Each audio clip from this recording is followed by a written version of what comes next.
Shalom, saudara yang dikasihi Tuhan Yesus Kristus. Senang dapat berjumpa kembali di dalam program Bible Study CK7 pada hari ini, di mana kita akan melanjutkan pembelajaran kita dari kitab Kejadian pasalnya yang ke-48. Saudara ingat pelajaran terakhir kita bahwa Yakub dan seluruh keluarga besarnya, orang Israel atau orang Ibrani itu, mendapatkan kasih setia Tuhan lewat Fir'aun menempati wilayah Goshen atau Rameses. Nah, setelah semuanya settle, saudara, lalu Yusuf juga mengatur segala perekonomian, khususnya masalah pangan di Mesir. Nah, hari ini kita akan melanjutkan tentang perbuatan memberikan sebuah doa dan warisan iman dari seorang ayah kepada anaknya. Khususnya dari Yakub kepada cucu-cucunya, yaitu Manasye dan Efraim. Mengapa Yakub mengangkat kedua anak Yusuf ini menjadi anaknya? Padahal itu cucunya, saudara. Mari kita pelajari, dan sebelum kita membaca, merenungkan firman ini, kita minta tuntunan Roh Allah supaya Roh Kudus memenuhi hidup kita dan kita diurapi dengan kebenarannya. Mari kita datang kepada Tuhan, menyembah Dia dalam roh dan kebenaran.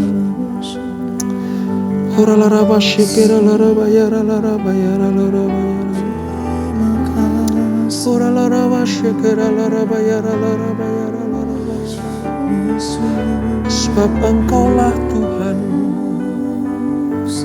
yang berkuasa atas segalanya dalam hidupku. Terima kasih Tuhan Yesus, syukur bagimu, syukur bagimu. Kau Tuhan yang selamatkanku. Terima kasih Yesus.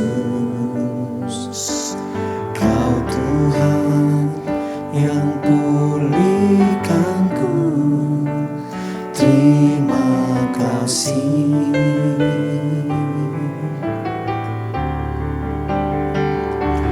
Kau Tuhan yang sembuhkanku.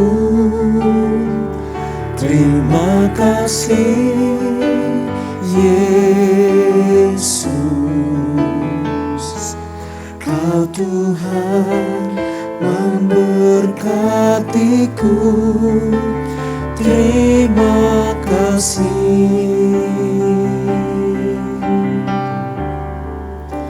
Segala pujian dan syukur hanya bagimu, Yesus. Dengan apakah ku balas kasih-Mu? Segala hormat kemuliaan hanya layak bagimu. Ku sembah Yesus seumur hidupku. Amin, Tuhan. Kau Tuhan yang selamatkanku. Terima kasih Yesus. Kau Tuhan yang pulihkanku. Terima kasih.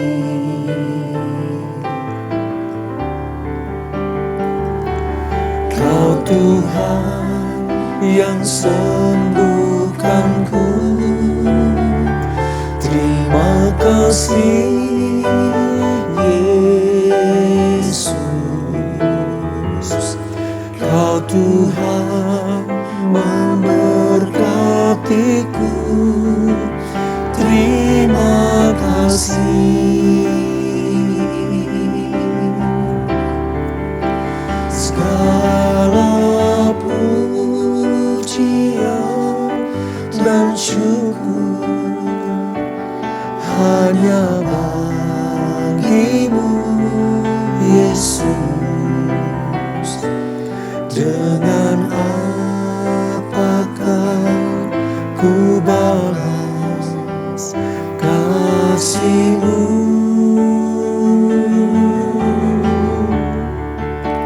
Segala hormat kemuliaan hanya layak bagimu. Ku sembah Yesus seumur hidupku.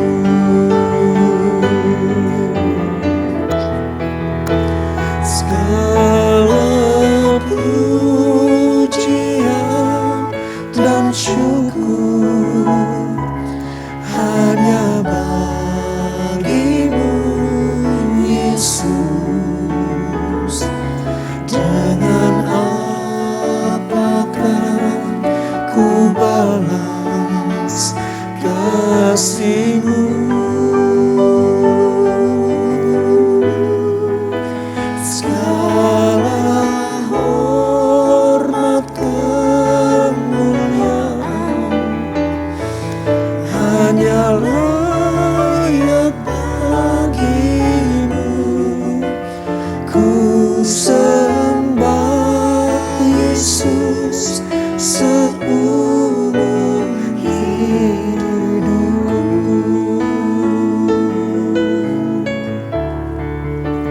Ku sembah Yesus, ku sembah Yesus,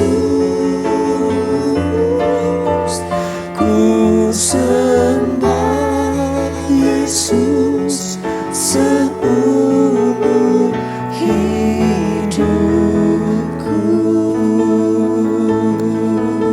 Haleluya, haleluya,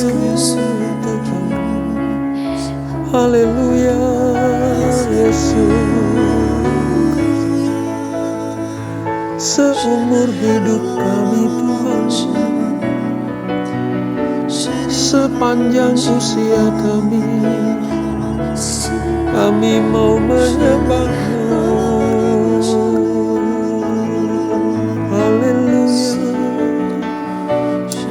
Kiralarabaya ralarabaya ralarabaya ralarabaya kiralarabaya ralarabaya ralarabaya ralarabaya ralarabaya yalarabaya ralarabaya ralarabaya.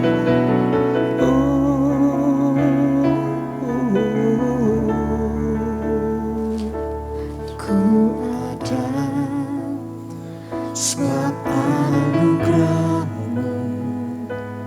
Ku ada karena kasih-Mu, Tuhan Yesus. Ku berterima kasih sebab kasih rahmat-Mu. Ku ada sebab anugerah-Mu. Ku ada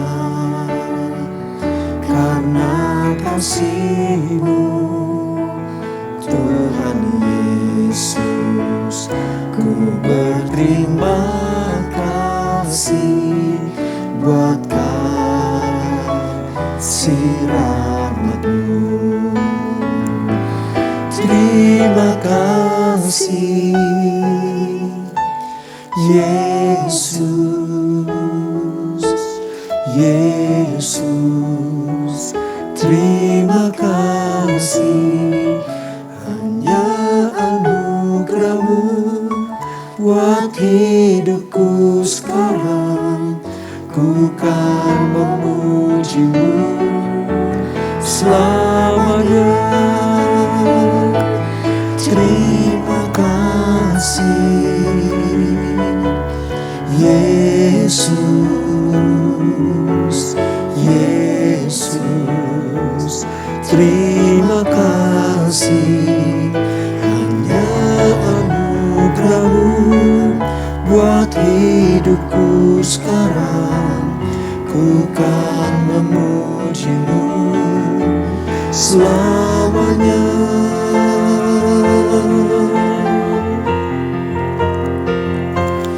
Terima kasih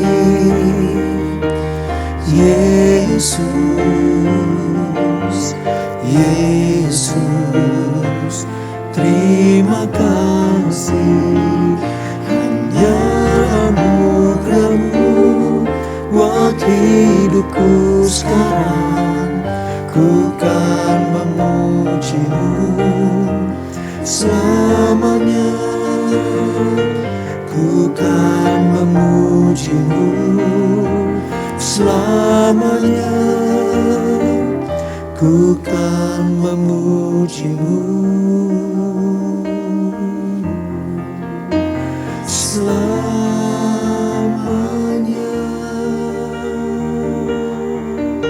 Terima kasih Bapa. Terima kasih untuk anugerah-Mu. Kami ada sebagaimana kami ada. Sungguh semua anak-anak kebaikan Tuhan, karena kasih setia Tuhan. Sebentar kami akan kembali merenungkan firman Tuhan. Kerinduan kami supaya kami dipenuhi dengan firman-Mu. Dengan demikian kami akan berjalan, melangkah sesuai dengan firman Tuhan ini. Terima kasih Bapa. Urapi kami, urapi hamba-Mu, menyampaikan kebenaran firman ini. Di dalam nama Yesus, yang siap belajar firman Tuhan, mari sama-sama kita katakan, amin. Kita akan membaca dari Kejadian pasal 48, saudara. Ini 3 pasal terakhir sebelum selesainya kitab Kejadian. Di Alkitab saya, Perjanjian Lama halaman 53. Kejadian pasal 48 pada perikop Yakub memberkati Manasye dan Efraim. Kita akan baca dulu dari ayat 1 ya sampai dengan ayat yang ke-14. Saya akan pimpin pembacaan kita pada hari ini. Demikian firman Tuhan. Sesudah itu ada orang mengatakan kepada Yusuf, "Ayahmu sakit." Lalu dibawanyalah kedua anaknya, Manasye dan Efraim. Ketika diberitahukan kepada Yakub, "Telah datang anakmu Yusuf kepadamu," maka Israel mengumpulkan segenap kekuatannya untuk duduk, ya, dan duduklah ia di tempat tidurnya. Berkatalah Yakub kepada Yusuf, "Allah yang Maha Kuasa telah menampakkan diri kepadaku di Luz di tanah Kanaan dan memberkati aku, serta berfirman kepadaku, 'Akulah yang membuat engkau beranak cucu, dan aku akan membuat engkau bertambah banyak dan menjadi sekumpulan bangsa-bangsa. Aku akan memberikan negeri ini kepada keturunanmu untuk menjadi miliknya sampai selama-lamanya.'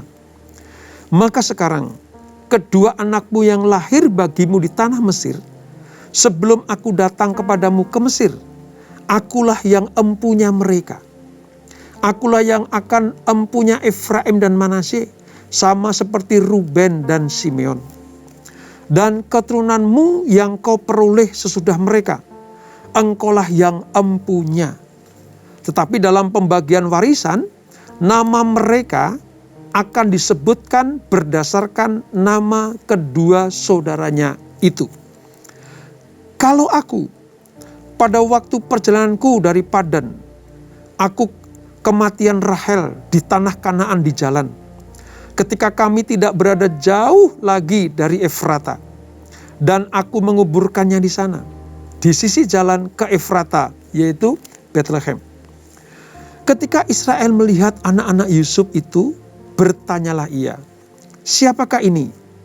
Jawab Yusuf kepada ayahnya, inilah anak-anakku yang telah diberikan Allah kepadaku di sini.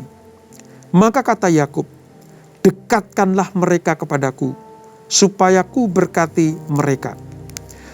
Adapun mata Israel telah kabur karena tuannya, jadi ia tidak dapat lagi melihat. Kemudian Yusuf mendekatkan mereka kepada ayahnya, dan mereka dicium serta didekap oleh ayahnya. Lalu berkatalah Israel kepada Yusuf, tidak kusangka-sangka bahwa aku akan melihat mukamu lagi. Tapi sekarang Allah bahkan memberi aku melihat keturunanmu. Lalu Yusuf menarik mereka dari antara lutut ayahnya, dan ia sujud dengan mukanya sampai ke tanah. Setelah itu Yusuf memegang mereka berdua. Dengan tangan kanan dipegangnya Efraim, yaitu di sebelah kiri Israel. Dan dengan tangan kiri Manasye, yaitu di sebelah kanan Israel. Lalu didekatkannyalah mereka kepadanya. Tetapi Israel mengulurkan tangan kanannya dan meletakkannya di atas kepala Efraim, walaupun ia bungsu, dan tangan kirinya di atas kepala Manasye. Jadi tangannya bersilang, walaupun Manasye yang sulung. Nah saudara, apa yang kita baca hari ini pembelajaran buat kita semuanya. Mengapa Yakub harus mengangkat anak Yusuf yang dua ini menjadi anak Israel atau anaknya Yakub? Saudara kalau ingat pelajaran kita di Kejadian pasal 41.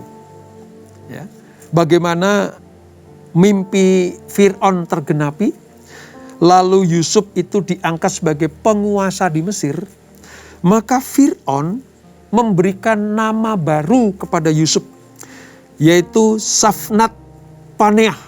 Ingat ya itu ya, itu nama Yusuf di Mesir, Safnat Paneah.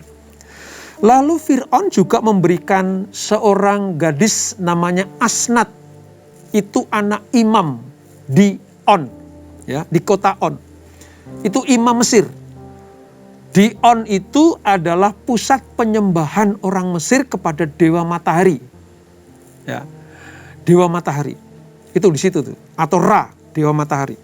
Nah, dari Asnat, anaknya imam di kota On inilah Yusuf mendapatkan dua anak laki-laki, yaitu Efraim dan Manasye.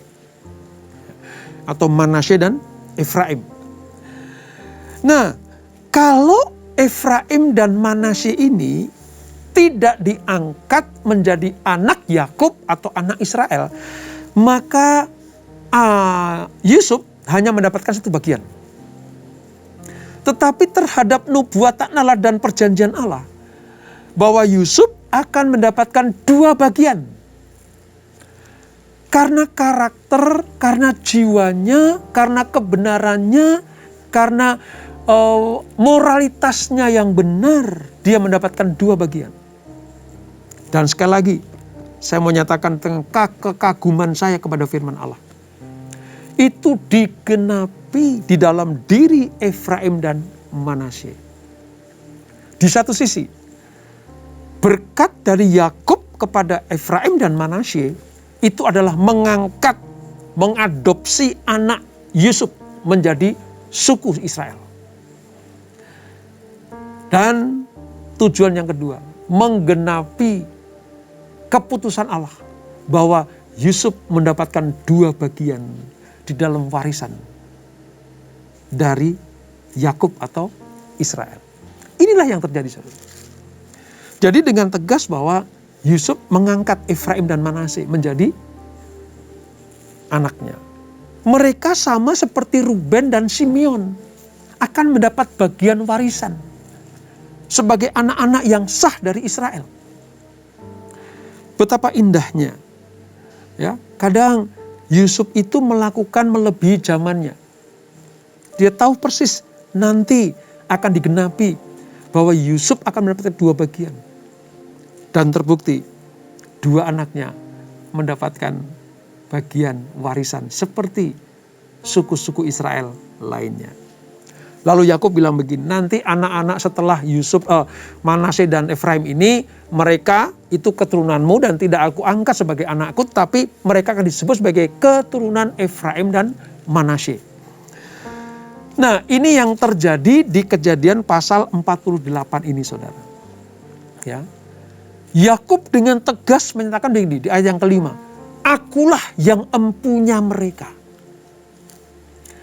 Kata akulah yang empunya mereka itu melegitimasi anak Yusuf menjadi anak Yakub. Dengan demikian jaminan akan berkat ganda itu terjadi dalam diri Yusuf. Wah, luar biasa, saudara. Ya, ini diucapkan oleh bapa leluhur. Ya, bagi putra-putra Yusuf, sifatnya sama mengikatnya dengan surat wasiat dan perjanjiannya. Ini membuktikan bahwa Allah yang mengatur segala sesuatu dan Yusuf yang taat dan setia kepada perintah dan janji-janji Allah itu. Nah, ada yang menarik, saudara. Karena Yusuf melihat bahwa bapaknya sudah tidak bisa melihat dengan sempurna, maka yang sulung, ya, Manasye itu diletakkan di sebelah tangan kanan Yakub. Karena tangan kanan itu melambangkan keutamaan yang sulung. Dari Yusuf sudah mengatur sedemikian rupa. Ini yang sulung, yaitu Manasye, akan diberkati dengan tangan kanan bapaknya, yaitu Yakub. Sementara Efraim di sebelah kiri. Karena dia yang bungsu atau adik dari Manasye. Yusuf sudah punya pemikiran. Bapakku udah gak bisa melihat, makanya aku letakkan anak-anak sesuai dengan formasi yang benar. Menurut Yusuf. Tetapi tanpa dinyana-nyana, saudara. Tanpa diduga, Yusuf kaget. Loh, kok tangan kanan bapaknya, yaitu Yakub, menumpangkan tangan kepada Efraim. Sementara tangan kirinya kepada Manasye. Yusuf bilang, Bapak, kurang tepat dan salah. Ini yang sulung, ini yang bungsu. Apa jawab Yakub? Aku tahu. Tapi inilah yang diperintahkan Tuhan. Karena yang bungsu akan lebih berkuasa daripada yang sulung. Jadi bersilang begini, saudara. Bersilang. Bagi Yusuf itu mengherankan. Tapi sebenarnya, saudara, posisi sulung jadi bungsu dan bungsu dari sulung nanti akan banyak kita temui dalam firman Allah ini. Ya. Tapi mari kita lihat dulu perkataan Yakub dari ayat 15 sampai 22. Saya bacakan ya, dari 15 sampai 22. Sesudah itu diberkatilah Yusuf, katanya. Setelah Manasye dan Efraim diberkati dengan bersilang seperti ini, lalu Yakub memberkati Yusuf. Nenekku dan ayahku, ayat 15 ini, Abraham dan Ishak, telah hidup di hadapan Allah. Allah itu sebagai Allah yang telah menjadi gembalaku selama hidupku sampai sekarang. Dan sebagai malaikat yang telah melepaskan aku dari segala bahaya. Dialah kiranya yang memberkati orang-orang muda ini. Sehingga namaku serta nama nenek dan bapakku Abraham dan Ishak termasyur oleh karena mereka. Dan sehingga mereka bertambah-tambah menjadi jumlah yang besar di bumi. Ketika Yusuf melihat bahwa ayahnya meletakkan tangannya kanannya di atas kepala Efraim, tadi yang saya ceritakan tadi, hal itu dipandangnya tidak baik. Lalu dipegangnyalah tangan ayahnya untuk memindahkannya dari atas kepala Efraim ke atas kepala Manasye. Katanya kepada ayahnya, "Janganlah demikian ayahku, sebab inilah yang sulung. Letakkanlah tangan kananmu ke atas kepalanya." Tapi ayahnya menolak, katanya, "Aku tahu anakku, aku tahu. Ia juga akan menjadi suatu bangsa." Jadi Manasye juga akan menjadi suatu bangsa. Dan ia juga akan menjadi besar kuasanya. Walaupun begitu, adiknya yaitu Efraim akan lebih besar kuasanya daripadanya. Dan keturunan adiknya itu akan menjadi sejumlah besar bangsa-bangsa. Lalu diberkatilah mereka pada waktu itu, katanya, dengan menyebutkan namamu lah orang Israel akan memberkati. Demikianlah Allah kiranya membuat engkau seperti Efraim dan Manasye. Jadi Efraim dulu, yang bungsu dulu, baru yang sulung. Demikianlah didahulukannya Efraim daripada Manasye. Kemudian berkatalah Israel kepada Yusuf, "Tidak lama lagi aku akan mati, tapi Allah akan menyertai kamu dan membawa kamu kembali ke negeri nenek moyangmu. Dan sekarang aku memberikan kepadamu sebagai kelebihanmu daripada saudara-saudaramu, serta punggung gunung yang kurebut dengan pedang dan panahku dari tangan orang Amori." Yakub menceritakan sebuah pengalaman yang luar biasa bersama dengan Allah. Diceritakan kepada Yusuf dan kedua anaknya, yaitu Efraim dan Manasye. Yang pertama, Yakub menyebut Allah itu sebagai Allah para leluhurku, yaitu Abraham dan Ishak. Memperkenalkan kepada Yusuf, kepada Manasye dan Efraim bahwa Allahnya Yakub adalah Allah para leluhur.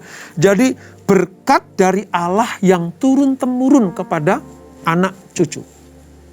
Itu yang pertama, diperkenalkan kepada Yusuf. Yang kedua, Yakub menyatakan bahwa Allah leluhur itu adalah seorang gembala. Seorang gembala yang menuntun, mencukupi, memberikan kesejahteraan kepada domba-dombanya. Jadi sementara aku digembalakan oleh Allah leluhurku ini, sampai sekarang aku mendapatkan keamanan dan kelepasan. Dan yang ketiga, disebutkan begini, malaikat yang telah melepaskan aku. Ingat, ketika di Mahanaim, ketika di Betel, dan ketika di Peniel, Yakub mendapatkan pernyataan Allah lewat para malaikat yang turun dari surga itu. Ini diceritakan supaya apa? Supaya Yusuf dan anak-anaknya tahu bahwa Allah Abraham dan Allah Ishak itu jugalah yang disembah oleh Yakub. Makanya Allah Abraham, Allah Ishak, Allah Yakub. Itu penting, saudara. Sebab lewat berkat tiga pribadi ini, orang Yahudi, orang Israel, apalagi Yudaisme, saudara, itu kalau pertemuan-pertemuan, berkatnya itu menyebut tiga nama ini. Tiga nama, Abraham, Ishak, Yakub. Itu Allah para leluhur atau para pendahulu dari orang Israel. Inilah yang disebut sebagai sebuah berkat keturunan, seperti yang dijanjikan Allah kepada Abraham. Digenapi dalam diri Yakub dan diceritakan kepada Yusuf dan kepada Manasye dan Efraim. Sejak saat itulah maka Yusuf mendapatkan hak waris ganda sebagai anak sulung, ya, dari berkat anak sulung. Sedangkan Yehuda nanti menerima garis keturunan mesianik. Jadi berkat kesulungan dari anak Yakub diberikan kepada Yusuf. Tapi garis keturunan untuk menurunkan mesianik atau Yesus Kristus sang penyelamat itu nanti dari keturunan Yehuda. Yusuf disebut nanti sebagai apa? Seperti sebuah bahu atau Shekem bahu atau Syekhem untuk menopang seluruh keluarga besarnya. Maka dikatakan tadi di ayat terakhir, ya, di punggung gunung yang berharga, dikatakan yang direbut Yakub dari tangan orang Amori, itu diberikan kepada Yusuf. Sebagai apa? Sebagai kelebihan daripada saudara-saudaranya. Selain mengangkat anak Efraim dan Manasye menjadi anak sah Yakub, Yusuf diberikan berkat ganda dan diberikan punggung gunung yang direbut Yakub dari orang Amori itu. Wah, luar biasa ya saudara. Ini sangat luar biasa.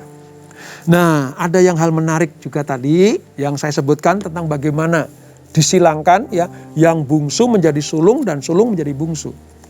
Di dalam pembelajaran Alkitab kita, nanti saudara akan banyak ketemukan hal itu. Ya, adiknya akan lebih besar kuasanya daripada kakaknya. Akan banyak kita temukan saudara. Sering, khususnya dalam perjanjian lama. Saya beri contoh beberapa ya saudara. Tentang Allah memilih Ishak, bukan Ismail. Dalam Kejadian 21. Pernah kita pelajari itu. Ishak itu yang bungsu, adiknya. Ismail kakaknya. Tapi berkat kesulungan dipindahkan. Hak kesulungan dipindahkan. Itu. Yang kedua, kita pelajari. Yakub dan Esau. Esau itu yang sulung. Yakub adiknya. Tapi berkat kesulungan dipindahkan. Itu Kejadian 25. Di mana Yakub menjadi yang terutama daripada Esau. Tambah lagi, Yusuf yang baru kita pelajari ini. Bukan Ruben, karena anak sulung Yakub adalah Ruben. Tetapi hak kesulungannya, berkat kesulungannya berpindah kepada Yusuf. Yusuf itu anak yang ke-11 dari yang laki-laki ya saudara. Sebab anak bungsu nanti Benyamin. Itu dalam Kejadian 48 dan 49. Kita temukan dari keturunan Yusuf siapa? Efraim dan Manasye yang kita bahas hari ini. Dipindahkan juga. Belum lagi nanti di Hakim-Hakim pasal yang ke-6 saudara. Tentang Gideon. Ya. Orang yang paling kecil tapi diutamakan dibanding kakak-kakaknya. Nanti sudah ketemukan itu dalam Hakim-Hakim pasal yang ke-6. Ditambah lagi dengan siapa? Daud. Bukan kakak-kakaknya. Di 1 Samuel 16. Dari sini kita bisa melihat. Hak prerogatif Tuhan. Untuk menentukan. Yang utama, yang pertama, atau yang terakhir itu ada di tangan Tuhan. Hak prerogatif Tuhan untuk menentukan siapa yang akan mendapat hak kesulungan. Apakah yang sulung atau yang bungsu. Nah, dari mana Tuhan bisa melihat hal seperti itu, saudara? Nah, kita tahu ya, Tuhan itu Maha tahu. Tapi yang saya pelajari, saudara, Tuhan tidak melihat posisi jasmani manusia. Tapi Tuhan melihat hati. Mengapa bukan Ismail, tapi kok Ishak? Karena Tuhan melihat hati Ishak. Mengapa bukan Esau, kok Yakub? Karena Tuhan melihat hati Yakub. Mengapa bukan Ruben, kok Yusuf? Karena Tuhan melihat hati Yusuf. Mengapa bukan Manasye, kok Efraim? Sekali lagi, Tuhan melihat hati Efraim. Mengapa bukan kakak-kakaknya Gideon? Kok malah kepada Gideon? Tuhan melihat Gideonnya. Dan mengapa bukan kakak-kakaknya Daud? Kok malah Tuhan memilih Daud? Karena Tuhan melihat hati Daud. Yang diutamakan dunia belum tentu utama di mata Tuhan. Tapi yang diutamakan Tuhan pasti itu yang terbaik bagi dunia.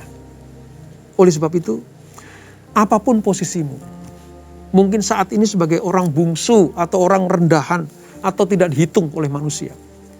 Tapi kalau engkau hidup benar, memiliki hati yang benar di mata Tuhan, engkau akan diposisikan seperti Ishak, seperti Yakub, seperti Yusuf, seperti Efraim, seperti Gideon, seperti Daud. Jadilah orang yang menyenangkan hati Tuhan. Seperti Tuhan berkata, aku telah menemukan Daud bin Isai, seorang yang hatinya berkenan kepadaku. Nah ini, ya, mari, jadilah orang yang berkenan kepada Tuhan, khususnya dalam hatimu. Ingat ya, kita pernah belajar ya tentang sunat hati. Ya, sunat hati, wah semua itu bersambung-sambung saudara. Ini luar biasa, firman ini luar biasa. Kalau orang bersunat hati, bersih hatinya, moralitasnya benar, hidup suci, kudus, tidak kompromi dengan dosa, maka sekalipun posisi kita itu adalah bungsu, atau yang terakhir, atau yang tidak dihitung oleh manusia, tapi di mata Tuhan, engkau adalah orang yang diberikan hak utama atau hak kesulungan itu. Mari berlomba-lomba untuk menjadi orang yang menyukakan hati Tuhan. Kita tundukkan kepala. Bapak, terima kasih untuk pembelajaran pada hari ini. Kami tahu sekarang bahwa Engkaulah yang mengatur segala-galanya. Ketika Yakub harus memberkati Yusuf dan kedua anaknya, Yakub ingat bahwa Yusuf mendapatkan berkat ganda. Dan Yusuf tidak mengambil itu sebagai hak milik. Dia berikan kepada kedua anaknya, Manasye dan Efraim. Tapi atas keputusan Tuhan lewat Yakub, bahwa Efraimlah yang diutamakan, walaupun dia yang bungsu. Lebih daripada Manasye. Ini adalah kedaulatan Tuhan. Terima kasih Bapak untuk pembelajaran pada hari ini. Jadikan kami orang-orang yang memiliki hati yang berkenan kepada Tuhan. Supaya kami diutamakan Tuhan, diprioritaskan Tuhan untuk mendapatkan hal-hal yang mulia, agung dari Tuhan. Seperti orang-orang yang mendapatkan berkat perkenanan Tuhan. Demikianlah kami anak-anak-Mu. Kalau taat, setia, rendah hati, menjaga moralitas yang benar, maka berkat Allah Abraham, Ishak dan Yakub itu akan turun kepada kami. Seperti berkatnya turun kepada Efraim dan Manasye. Berkati anak-anak-Mu Tuhan, berkati kami semuanya. Terus bawa kami kepada kehendak-Mu yang tertinggi. Supaya kapanpun Engkau datang, kami disebut sebagai umat yang berkenan kepada Allah. Berkati rumah tangga kami, berkati usaha bisnis pekerjaan kami, berkati kesehatan kami, semuanya diberkati Tuhan. Sebelum kami berpisah, kami siapkan hati kami terima berkat yang daripada-Mu. Kekasih-kekasih Kristus arahkan hatimu kepada Tuhan. Terimalah berkat kasih anugerah dari Allah Bapa yang berlimpah-limpah di dalam anaknya yang tunggal Tuhan Yesus Kristus. Dan persekutuan yang manis dalam Roh Kudus menyertai kita semuanya. Mulai saat ini sampai Maranatha. Tuhan Yesus datang kedua kali menjemput kita semuanya. Dibawa masuk dalam perjamuan kawin domba. Menikmati kemuliaan kekal sampai selama-lamanya. Yang diberkati. Sama-sama kita katakan amin. Tuhan Yesus memberkati.